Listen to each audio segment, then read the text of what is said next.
Bonjour et bienvenue à une nouvelle vidéo ou une nouvelle vidéo?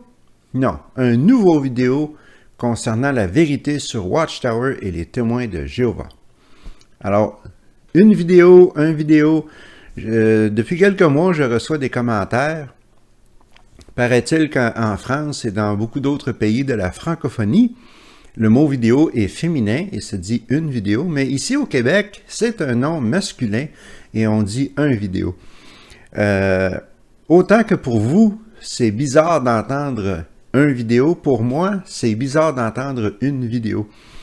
La langue évolue, le français n'échappe pas à ce phénomène. Je continuerai à dire un vidéo, parce que c'est comme ça que je l'ai appris à l'école. C'est difficile de changer ses habitudes. Mais de toute façon, plaisanterie à part, aujourd'hui, nous allons parler du fait que la société Watchtower est une secte. Alors, qu'est-ce qui me permet d'être aussi catégorique? Eh bien, nous allons analyser Watchtower selon le modèle BITE. C'est un acronyme en anglais qui a été inventé par le docteur Steven Hassan. Alors, qui est Steven Hassan? Eh bien, il y aura un lien dans la description sur une page Internet qui parle de lui, qui décrit un peu sa vie et comment il en est arrivé à devenir un expert mondial en secte. Mais je vais vous lire quelques lignes de cette même page Internet pour vous donner une idée. Alors, Steven Hassan est conseiller en santé mentale. Il vit à Boston, au Massachusetts, et il est spécialiste des sectes, de leur manipulation de l'esprit. Alors, c'est sa propre expérience à lui qui l'a mené sur ce chemin, car il a été membre de la secte Moon, appelée l'Église de l'Unification. Alors, je ne sais pas si vous vous souvenez, ça fait déjà un certain temps que c'est arrivé. Sun Moon Young, qui était un chef religieux charismatique, a démarré cette secte, l'Église de l'Unification. C'était une secte très contrôlante et Steven Hassan a été enrôlé dans cette secte alors qu'il n'avait que 19 ans. Il a tout laissé, les études, le travail, pour se donner entièrement à cette secte. Alors un jour, il s'est endormi au volant d'un véhicule. Il a percuté l'arrière d'un camion à 130 km/h. Il s'est donc blessé gravement et il a appelé sa sœur depuis l'hôpital. Et sa sœur et sa mère et ses parents ont organisé une session de déprogrammation pour le réveiller, pour lui faire voir la vérité sur la secte dans laquelle il s'était enrôlé. Et lorsqu'il s'est réveillé, il s'est rendu compte que cette secte avait pris le contrôle de son esprit. Il y avait eu des changements radicaux dans ses croyances et dans ses comportements, et même ses souvenirs d'enfance avaient changé. Alors, à partir de ce moment-là, ceci est arrivé il y a 35 ou 36 ans, il a fondé une fondation pour la liberté d'esprit et il a inventé le modèle BITE. Alors, c'est un acronyme anglophone. Le B, c'est pour behavior, c'est-à-dire le comportement. Le I, c'est pour l'information. Le T, c'est pour thought, ou les pensées. Et le E, c'est pour les émotions. Alors, les manières que les sectes contrôlent ces 4 aspects de la vie des fidèles.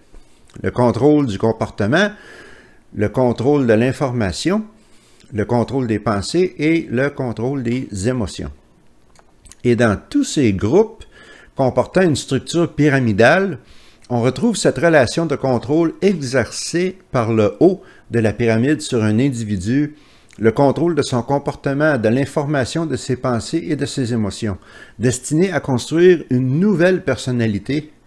Et est-ce que vous avez déjà entendu cela lorsque vous étiez témoin, si vous êtes un ex-témoin, ou même si vous êtes témoin de Jéhovah présentement, lorsqu'on commence à étudier, on parle de la nouvelle personnalité. Je me souviens très bien de cette phrase. Alors, destiné à construire une nouvelle personnalité dépendante et obéissante. C'est la définition de toute relation destructrice liée au contrôle de l'esprit. Alors, il ne faut pas oublier non plus que les fidèles de ces sectes, il ne faut pas qu'on les stigmatise, mais ils doivent être traités avec amour et respect et être encouragés à penser par eux-mêmes. C'est pour cela que moi, je m'attaque toujours aux têtes dirigeantes de Watchtower, le Collège central, les 8 clowns qui sont à New York. Jamais que je ne vais attaquer des témoins de Jéhovah individuels, les témoins de Jéhovah ordinaires, car ils ne sont que des victimes eux aussi. Ils ont eu un lavage de cerveau, à toute fin pratique. Et lorsque je parle de contrôle de l'esprit, je ne parle pas de méthodes ésotériques ou mystiques.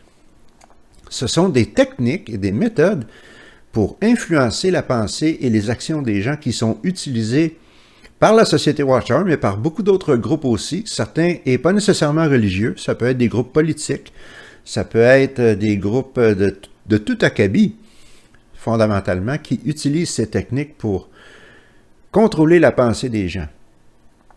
Alors, nous allons maintenant analyser le modèle BITE par rapport à la Société Watchtower. Et je dois dire en passant que ce ne sont pas tous les critères du modèle BITE qui sont obligés de s'appliquer à une organisation pour que cette organisation soit une secte. Il y a beaucoup de critères dans le modèle BITE qui ne se retrouvent pas chez les témoins de Jéhovah, comme la torture, le meurtre, le viol, etc. Ceux-ci sont des manifestations extrêmes, mais il y a quand même beaucoup de critères que l'on peut facilement retrouver dans la Société Watchtower et chez les témoins de Jéhovah. Il y aura un lien en bas de la page pour une description en détail du modèle BITE. Aujourd'hui, pour des considérations de temps surtout, car je ne veux pas faire une vidéo qui dure 2h30, 3 heures, je vais parler des aspects les plus frappants du modèle BITE tel qu'il s'applique à la Société Watchtower. Alors, commençons avec le premier critère, le contrôle du comportement. Alors, il y a plusieurs facteurs dans le modèle qui parlent de ce contrôle du comportement par les sectes. Alors, par exemple, dicter où, comment et avec qui le membre vit et s'associe. Alors, n'est-ce pas que la Société Watchtower a toujours fait cela? Les mauvaises associations gâchent les saines habitudes. Il faut se distancer de notre famille et de nos amis qui ne sont pas témoins de Jéhovah lorsqu'on devient témoin de Jéhovah. Il y a l'ostracisme, bien entendu. Lorsque quelqu'un quitte la religion, il doit être complètement rejeté. Alors, la Société Watchtower dicte très évidemment avec qui on doit s'associer, avec qui on doit parler et avec qui on doit vivre. Car si vous êtes un parent et que votre enfant exclu vient vivre avec vous, vous perdez tous vos privilèges. Encore une façon de la Société Watchtower de dicter avec qui on doit s'associer. Quand, comment et avec qui le membre a des relations sexuelles? Alors, quand, bien entendu, jamais avant le mariage. Comment? Ai-je besoin de vous rappeler qu'il n'y a pas si longtemps, la Société Watchtower contrôlait les habitudes sexuelles, même dans les couples mariés. On interdisait, et je crois qu'on interdit d'ailleurs encore, le sexe oral et le sexe anal dans un couple de personnes mariées et consentantes. Et avec qui? Eh bien, il est clair que la Société Watchtower a toujours fortement découragé les fidèles à avoir des relations amoureuses en dehors de la congrégation. Si tu veux une femme, une épouse ou un mari, tu dois rester dans l'organisation. Alors encore là, une forme de contrôle du comportement. Contrôler les types de vêtements et de coiffure. Ah, j'ai fait une vidéo au complet sur ce sujet. Il y aura un lien ici-haut. Mais on n'a qu'à se souvenir du fameux discours de Anthony Morris, le membre du Collège central, lorsqu'il parlait des pantalons serrés pour les hommes et comment cela encourageait l'homosexualité. Sans parler, dans le même discours, lorsqu'il parlait des femmes qui ne devraient pas porter des pantalons trop ajustés, les pantalons de yoga, comme on dit en anglais, ne devraient pas porter de pantalons tout courts, des jupes modestes. Les femmes sont particulièrement mise à rude épreuve par ces politiques ridicules de la société Watchtower, car elles sont tenues responsables d'être toujours modestes, sinon elles vont faire trébucher les frères, comme si les frères étaient des animaux qui étaient incapables de se contrôler. C'est ce que la société Watchtower dit, dans le fond. Ne parlons pas des barbes, bien entendu. Il n'y a pas d'interdiction formelle contre les barbes, mais il est clair que si un témoin porte une barbe, il ne deviendra jamais serviteur ministériel, il ne deviendra jamais ancien, il n'aura jamais de privilèges et il sera constamment encouragé à se débarrasser de sa barbe. Les cheveux longs, n'importe quelle coupe de cheveux qui est trop urbaine, trop mondaine est fortement découragée aussi dans la société Watchtower. Alors qu'est-ce que tous ces règlements font? Cela fait que lorsque vous allez à une assemblée ou une réunion, peu importe dans quelle congrégation, vous pouvez aller d'une congrégation à l'autre et tout le monde est pareil. Il y a comme une pensée de groupe. Tout le monde se ressemble, personne ne se distingue, il n'y a pas d'individualité. Et cela est clé aussi, c'est une forme de contrôle du comportement. Ensuite, on parle de limiter les loisirs, les divertissements et les vacances. Et en proche association à cela, temps important consacré à l'endoctrinement en groupe et au rituel ou à l'endoctrinement personnel, y compris l'Internet. Alors maintenant que la société Watchtower a un site Internet, la journée typique d'un témoin de Jéhovah ordinaire, on commence avec le texte du jour, qu'il faut étudier pendant au moins une demi-heure. Pendant la semaine, il y a 2 ou 3 réunions. Il faut préparer les études de la tour de garde, il faut préparer l'étude du livre. Si vous avez une famille, il faut faire une étude de famille au moins une fois par semaine. Et même si vous êtes célibataire, il faut avoir une étude personnelle.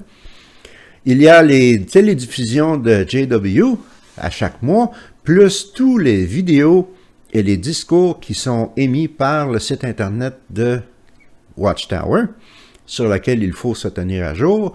Il y a les assemblées. Alors, comme vous voyez, l'horaire d'un témoin de Jéhovah ordinaire est pas mal rempli. Et si on parle d'un ancien ou d'un serviteur ministériel, c'est encore pire. Alors, tout cela, c'est de l'endoctrinement constant, soit donné par les autres ou qu'on se donne à nous-mêmes. Et cela, en même temps, limite les loisirs, les divertissements et les vacances. Un témoin de Jéhovah a rarement une journée à lui seul. Il faut toujours qu'il soit en train de préparer quelque chose.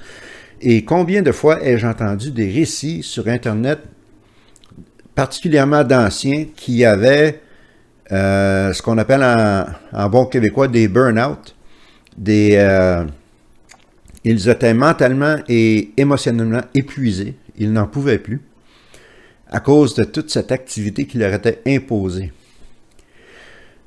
Le modèle BITE ensuite parle de décourager l'individualisme et encourager la pensée de groupe. Ceci entre un peu dans ce que j'ai mentionné tout à l'heure à propos de l'habillement, mais dans beaucoup d'aspects de la société Watchtower et des témoins de Jéhovah, la pensée de groupe est encouragée constamment, l'unité. Combien de fois qu'on a entendu ce mot dans les discours, dans les publications, dans les revues? Il faut être uni, l'unité. Qu'un témoin de Jéhovah aux États-Unis soit pareil comme un témoin de Jéhovah en Europe. Il faut être uni. Et ceci, c'est une pensée de groupe. On perd l'individualité, on devient membre d'une machine. Et c'est cela que vise la société Watchtower. Et enfin, imposer des règles et des règlements rigides. Vous le savez comme moi, quand vous êtes témoin de Jéhovah, il y a des règlements pour tout. Pour l'habillement, pour la coiffure, comme on l'a mentionné tout à l'heure, pour la musique qu'on écoute, pour la télévision qu'on regarde, pour les films qu'on va voir. Il y a des règlements pour tout. C'est le contrôle total. Alors, la deuxième partie de l'acronyme, le I, pour le contrôle de l'information. Alors là, on dirait que le modèle BITE a été fait pour décrire la société Watchtower, car ils excellent à ce contrôle de l'information. Alors, il y a la tromperie, soustraction délibérée d'information, déformer l'information pour la rendre plus acceptable. Lorsque je parle des versets modifiés de la traduction du Monde Nouveau, il y a souvent des versets qui sont horribles, qui parlent de génocide ou de sacrifice humain, que la Société Watchtower a modifié pour la rendre plus acceptable. Mentir systématiquement aux membres de la secte. On n'a qu'à penser à toute la magouille à propos de vendre les sols du royaume et les terrains pour faire des millions de dollars et mentir aux congrégations à ce sujet en leur disant que la société s'occupe de tout, mais en réalité, on leur enlève leurs sols du royaume qu'ils ont travaillé pour construire, on les vend et la Société Watchtower empoche tout l'argent. La congrégation ne voit pas un sou de cet argent. Ensuite, on parle de réduire au minimum ou décourager l'accès aux sources d'informations non sectaires, y compris Internet, télévision, radio, livres, articles, journaux, magazines, médias. Alors, vous le savez comme moi, la Société Watchtower décourage fortement dans les discours, dans les publications, décourage les fidèles d'aller faire des recherches ailleurs que dans les publications de la Société Watchtower. Vous avez une question? Allez voir les tours de garde. Vous avez un doute? Allez voir une des publications. Oui, mais j'ai lu à quelque part. Non, ça c'est interdit. On ne peut pas aller dans ces sources d'informations-là. Elles sont sataniques. Il faut rester dans la Société Watchtower. Alors, Watchtower veut contrôler l'information totalement par ce moyen. En fait, comme je l'ai mentionné, je crois, il y a 2 semaines, si je ne me trompe pas, ma mère m'a laissé entendre que les témoins de Jéhovah n'ont pas le droit d'aller sur YouTube. Je lui parlais d'un autre sujet complètement différent. Je lui parlais d'une vidéo de YouTube. Elle a dit « Ah, si c'est sur YouTube, je ne peux pas y aller. » C'est pas « je ne veux pas y aller », c'est « je ne peux pas y aller ». Alors, ceci laisse entendre que la Société Watchtower interdit à ses fidèles d'aller sur des sites comme YouTube. Car ils savent qu'il y a beaucoup de gens comme moi sur YouTube qui sont prêts à déballer tous les squelettes du placard de la Société Watchtower et ils veulent contrôler cette information le plus possible. Aussi, en ce qui concerne les sources d'informations non sectaires, les informations critiques. Alors, n'importe quelle information qui critique la Société Watchtower est fortement interdite. On ne doit pas aller chercher des sources qui parlent de façon critique de l'ostracisme, de la politique sur le sang, sur la pédophilie. D'ailleurs, il nie complètement qu'il y a un problème de pédophilie. Et c'est pour cela aussi, à cause de cette interdiction d'écouter des informations critiques ou de lire des informations critiques, que la grande majorité des témoins de Jéhovah ordinaires ignorent qu'il y a un problème de pédophilie immense chez Watchtower. Ils ignorent tout de l'association avec l'ONU. Ils ignorent tout de la lettre envoyée à Hitler. Et combien d'autres scandales? Ils n'en savent rien, car ils n'ont pas accès à de l'information qui vient de l'extérieur. On parle aussi des anciens membres et des gens comme moi. Bien entendu, Watchtower interdit formellement, par mesure d'ostracisme aussi, de rejeter complètement les anciens membres, de ne jamais écouter ou même dire bonjour à un ancien membre, de peur que cette personne donne de l'information qui serait dommageable pour Watchtower. Et finalement, garder les membres occupés pour qu'ils n'aient pas le temps de réfléchir et d'enquêter. Comme on a mentionné tout à l'heure, dans le contrôle du comportement, avec les multiples réunions, publications, vidéos sur Internet, etc., assemblées, les témoins ordinaires n'ont tout simplement pas le temps de réfléchir ou d'enquêter. S'ils ont des doutes, c'est rapidement chassé parce qu'il faut qu'ils passent à la prochaine chose. Ils n'ont pas le temps de penser par eux-mêmes. Compartimenter les informations selon les doctrines de l'extérieur et de l'intérieur. Alors, Par exemple, veillez à ce que les informations ne soient pas librement accessibles. On n'a qu'à penser au livre des anciens, le fameux livre qui est secret, qu'aucun témoin de Jéhovah ordinaire ne sait même qu'il existe, que seulement les anciens ont le droit de même d'y toucher. Leurs femmes, les épouses des anciens n'ont même pas le droit de toucher à ce livre. C'est de l'information secrète. Là-dedans, il y a des règlements pour tout en ce qui concerne les comités judiciaires, qu'est-ce qui est considéré un péché, comment décider d'exclure quelqu'un, des décisions qui vont changer la vie de milliers de personnes, et c'est secret. Alors, les informations ne sont pas librement accessibles. Ne permettre qu'aux dirigeants de décider qui doit savoir quoi et quand. Encore là, chez Watchtower, c'est le collège central qui prend ces décisions. C'est eux qui décident des nouvelles doctrines, des nouvelles compréhensions, comme on l'a mentionné à plusieurs reprises dernièrement, et c'est eux qui décident qui va savoir quoi et quand. Est-ce que ce sont seulement les anciens? Est-ce que ce sont seulement les surveillants de circonscription? Etc. Encourager l'espionnage des autres membres. Puis ça, c'est un syndrome extrêmement virulent chez Watchtower et dans les congrégations. Si vous êtes vu à faire quelque chose ou entendu à dire quelque chose de critique sur l'organisation, tout de suite, cette personne va aller voir les anciens pour vous dénoncer si vous n'y allez pas vous-même. Si vous êtes un témoin de Jéhovah PIMO, c'est-à-dire physiquement dedans, mais mentalement sorti, et que vous faites des recherches, ne laissez pas traîner votre téléphone ou votre tablette, où d'autres témoins peuvent y avoir accès, car c'est sûr et c'est certain qu'il y a quelqu'un qui va aller jeter un coup d'œil sur qu'est-ce que tu as regardé sur Internet dernièrement. Et s'il voit des sites apostats, tu seras immédiatement dénoncé et vous serez mis devant un comité judiciaire pour cause d'apostasie. Un autre critère du contrôle de l'information, utilisation massive d'informations et de propagande produite par les sectes. J'en ai parlé un petit peu tout à l'heure. Les tours de garde, les réveillez-vous, les publications, les vidéos.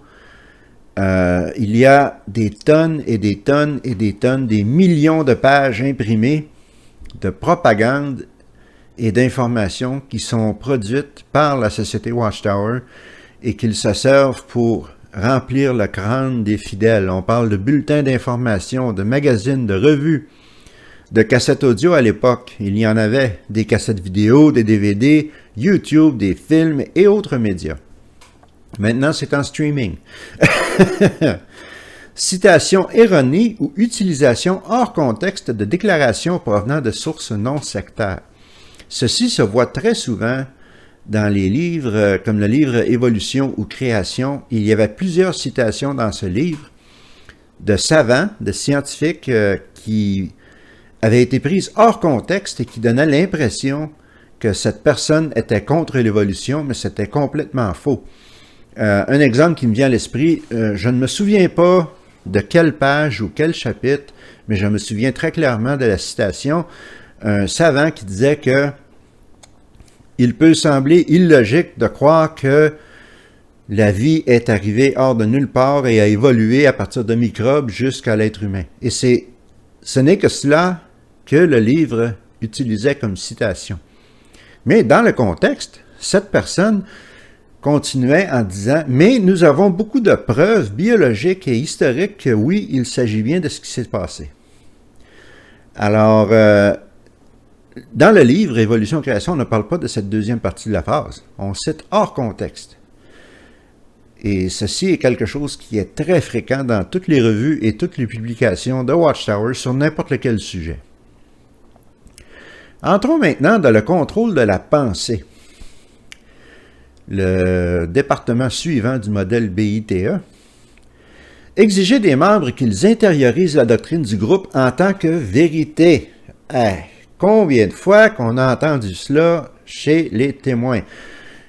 On se fait demander, depuis quand est-ce que tu es dans la vérité? Et même en tant qu'apostat, il m'arrive encore, après 25 ans, de dire « Ah, quand j'étais dans la vérité », avant de me rattraper et dire « Voyons », parce que c'est tellement martelé dans notre cerveau que la société Watchtower sont les seuls à détenir la vérité, que ce mot est devenu dans notre esprit automatiquement associé à la société Watchtower. Le mot vérité n'a plus d'autre signification que celle-là. Alors, adopter la carte de la réalité du groupe comme notre réalité. Inculquer la pensée en noir et blanc. Alors, décider entre le bien et le mal. Organiser les gens en nous contre eux.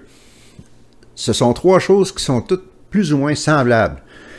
Nous, on a raison, les autres ont tort. Nous, on va vivre, les autres vont mourir. Nous, on est bons, les autres sont méchants. On entend cela constamment chez la société Watchtower. Utilisation d'un langage uniquement compréhensible par les membres de la secte, ainsi que de clichés qui restreignent les connaissances, arrêtent les pensées critiques et qui simplifient le sens des mots donnés. Alors, des déclarations comme justement la nouvelle personnalité, la vérité, un vocabulaire spécial que si vous n'êtes pas témoin de Jéhovah, vous avez de la misère à comprendre. On voit ça très souvent. N'encourager que les pensées bonnes et justes.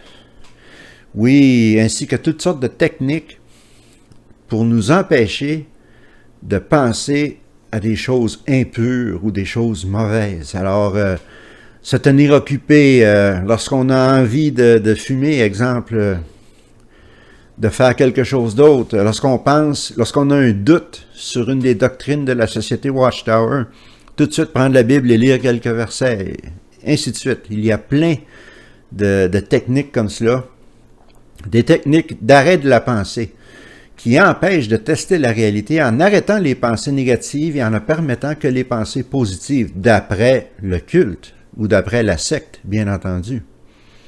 Alors, quelques-unes de ces méthodes, le déni, la rationalisation, la justification, les vœux pieux, la méditation, la prière, chanter ou fredonner, s'occuper l'esprit, toutes des méthodes pour contrôler les pensées.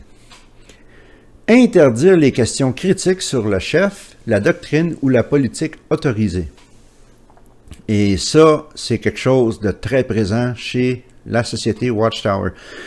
Si un témoin de Jéhovah ordinaire a le malheur de critiquer un des membres du collège central, ou de critiquer une partie de la doctrine, ou critiquer n'importe quoi, dire n'importe quoi de négatif, il est tout de suite amené dans la salle arrière de la salle du royaume avec une couple d'anciens qui vont lui demander des précisions et est-ce qu'il croit vraiment que le collège central est l'organisation de Dieu sur la terre. Il ne faut pas critiquer rien du tout. Il n'y a pas de place, même la moindre place, à la critique. L'étiquetage des systèmes de croyances alternatifs comme illégitimes, mauvais ou inutiles. Eh bien, je n'ai qu'une chose à dire, Babylone la Grande. Alors, c'est cela que les témoins de Jéhovah appellent, ou la société Watchtower appelle, toutes les autres religions sur la planète, à part eux. Ce sont tous des membres de Babylone la Grande qui sera détruite et qui est dépeinte comme étant une prostituée en passant. Alors, on ne peut pas avoir plus mauvais ou illégitime que cela comme portrait des autres croyances. Finalement, nous arrivons au contrôle des émotions. Alors, manipuler et réduire l'éventail des sentiments. Certaines émotions ou certains besoins sont considérés comme mauvais, erronés ou égoïstes. On pense à l'éducation supérieure. Si une jeune personne, témoin de Jéhovah, après ses études secondaires, veut aller au collège ou à l'université, on lui dit souvent qu'elle est égoïste, qu'elle ne devrait pas penser à elle, mais penser à Jéhovah et à l'organisation. C'est mauvais de penser comme ça, c'est erroné, c'est égoïste. Enseigner des techniques pour bloquer les sentiments du mal de pays, de colère et de doute. On embarque un peu dans les techniques de changement de pensée que j'ai mentionné tout à l'heure, c'est le même principe. S'il y a des doutes, il faut s'occuper l'esprit ailleurs, il faut penser à autre chose. Si on est fâché après un ancien, même chose. On parle de faire sentir à la personne que les problèmes sont toujours de sa propre faute, jamais de celle du chef ou du groupe. Alors, s'il y a quelque chose qui ne marche pas, le problème n'est pas avec l'organisation, le problème est avec toi. C'est toi qui as des doutes, c'est toi qui n'es pas assez fidèle, c'est toi qui n'as pas assez de foi. C'est pas le Collège central qui est en défaut, voyons donc, c'est le représentant de Dieu sur la terre. Comment peuvent-ils avoir tort?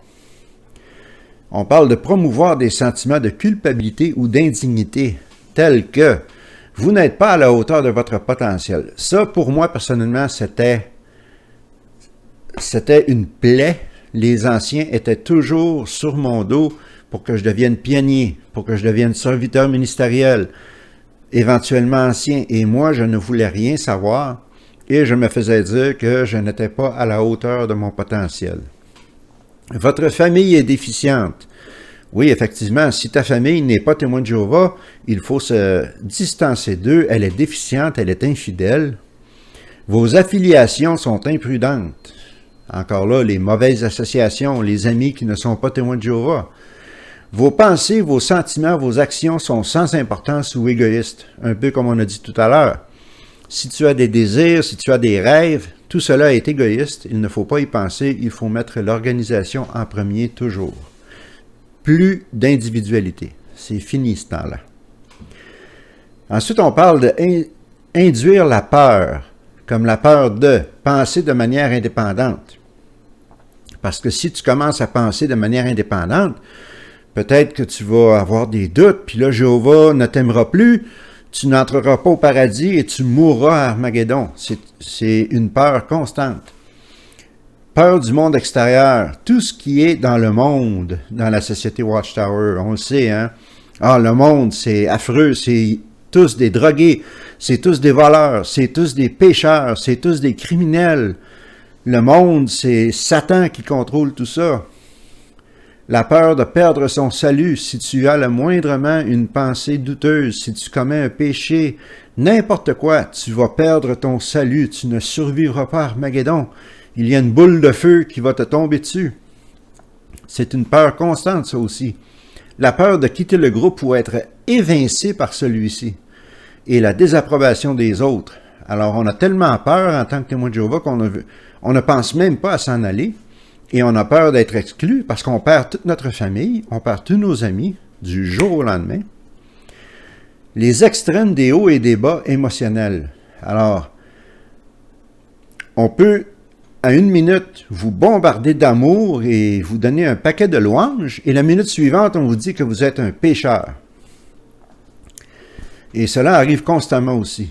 Endoctrinement de la phobie. Inculquer des craintes irrationnelles de quitter le groupe ou de remettre en cause l'autorité du chef. Alors, il n'y a pas de bonheur ou d'épanouissement possible en dehors du groupe. Comme je l'ai mentionné tout à l'heure, le monde appartient à Satan selon Watchtower. Si tu quittes l'organisation et que tu te retrouves dans le monde, tu vas rapidement devenir un drogué. Tu vas devenir quelqu'un qui a un comportement sexuel déviant, d'après eux. Tu vas être malheureux, tu vas tomber dans la misère. Toutes les catastrophes possibles vont arriver si tu quittes l'organisation. Conséquences terribles si vous partez. Alors, il y a quelques exemples qui sont donnés ici, qui ne s'appliquent pas aux témoins de Jéhovah, mais beaucoup de sectes utilisent que vous allez en enfer, que vous serez possédé par des démons, que vous aurez une maladie incurable. Alors, la société Watchtower ne dit rien de cela. Mais elle dit, comme je l'ai mentionné, si tu quittes l'organisation, tu vas mourir, tu n'iras pas au paradis, tu ne ressusciteras jamais, tu cesseras d'exister. Et cela est suffisant pour donner une peur énorme aux fidèles. Jamais une raison légitime de partir. Ceux qui partent sont faibles, indisciplinés, non spirituels, mondains, victimes d'un lavage de cerveau par leur famille, ça c'est ironique, ou un conseiller, ou séduits par l'argent, le sexe et le rock'n'roll. Et ça c'est vrai aussi, la société Watchtower constamment, quand elle parle de ceux qui sont partis, elle dit « ils étaient faibles spirituellement, ils n'avaient pas assez de foi, ils se sont laissés séduire par le monde, par l'immoralité sexuelle, par la drogue, par leur famille, etc. C'est exactement, presque mot pour mot, ce que la société Watchtower dit. Alors, nous arrivons à la fin de l'analyse de Watchtower avec le modèle BITE. Et comme vous pouvez voir, beaucoup de critères sont effectivement rencontrés par Watchtower. On peut dire sans raison de douter et sans avoir peur de se tromper que la société Watchtower est une secte. Ils contrôlent le comportement de leurs adeptes, ils contrôlent l'information qui se rend à leurs adeptes, ils contrôlent les pensées de leurs adeptes et ils contrôlent les émotions. Et cela en fait un groupe dangereux car ils peuvent vraiment ruiner une vie avec ces méthodes barbares de contrôle. Et si vous êtes témoin de Jéhovah et que vous m'écoutez, s'il vous plaît, faites des recherches. Il y a des liens pour le modèle BITE au complet. Vous pouvez aller jeter un coup d'œil et voir par vous-même. Comme je le mentionne, beaucoup de critères ne s'appliquent pas, mais ce n'est pas nécessaire que tous les critères s'appliquent. Il y en a quand même beaucoup qui s'appliquent à la société Watchtower. Alors, ceci est la fin du vidéo. Comme je dis toujours, si vous avez aimé, donnez-moi un gros like. N'oubliez pas de vous abonner. N'oubliez pas surtout de partager avec tout le monde. Très important. Et on se revoit la semaine prochaine. Faites bien attention à vous.